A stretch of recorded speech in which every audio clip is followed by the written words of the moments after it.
here, whichever you want to start with. This is not large.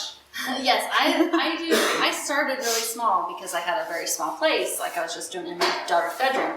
So I started small, and In her bedroom. yeah, when she was in college, that was the only room in the house I could like go away and be by myself. But I've since moved to a bigger studio and can do bigger paintings. And actually, my biggest one, not quite as big as Bill's, but 4 feet by 5 feet, which was pretty big for me. But and sometimes the smaller paintings are often harder because you have to really say something with composition. And how Jeff was talking about black and white being so, you have to get the, I don't know what he was saying, but I sometimes, actually all the time, I take a picture of it with my phone and turn it into black and white so that I can not be seduced by the color and not be, because I find, if there's a high contrast area, that it's more interesting. So like this one over here, it used to be all bright colors, and I had to tone it down and make it really light pink, and have those, I paint lighter colors through the stuff just so that, it's not just a bunch of mush, but it's kind of stands out. So yeah. I see what you're saying about like the scratches. Yeah. Is that what that is? Yeah. Scratched away paint, usually when it's a little bit wet. And I love working with acrylics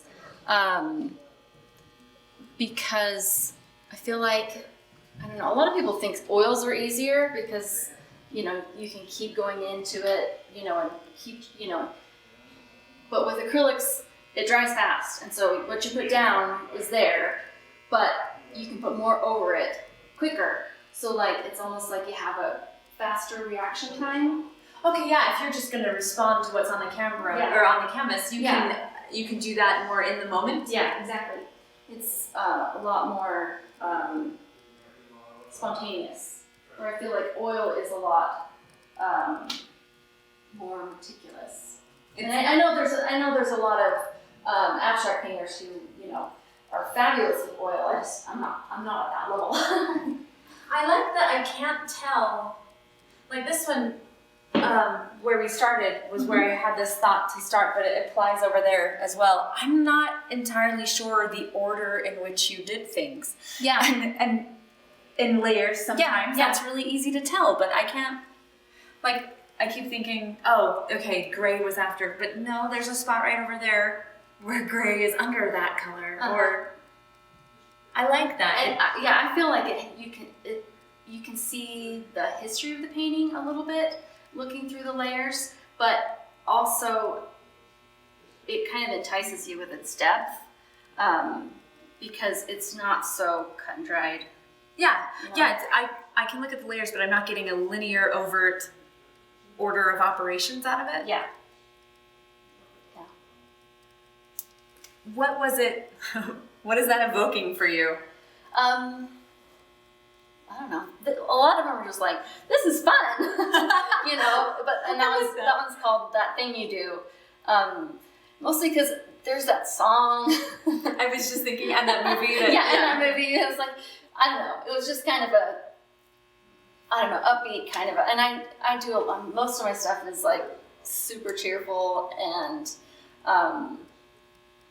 in saturated color, mostly saturated color. Teach me about saturated color. That means okay, how pink the pink is? Yeah, or how it's deep green. You can't get much greener than that.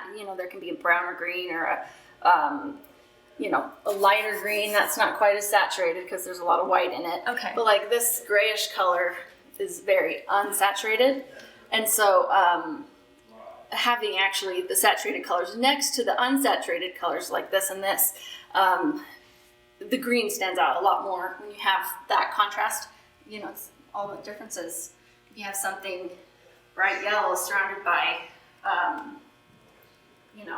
more warm, cooler tones, that stands out more rather than if it was surrounded by orange or pink.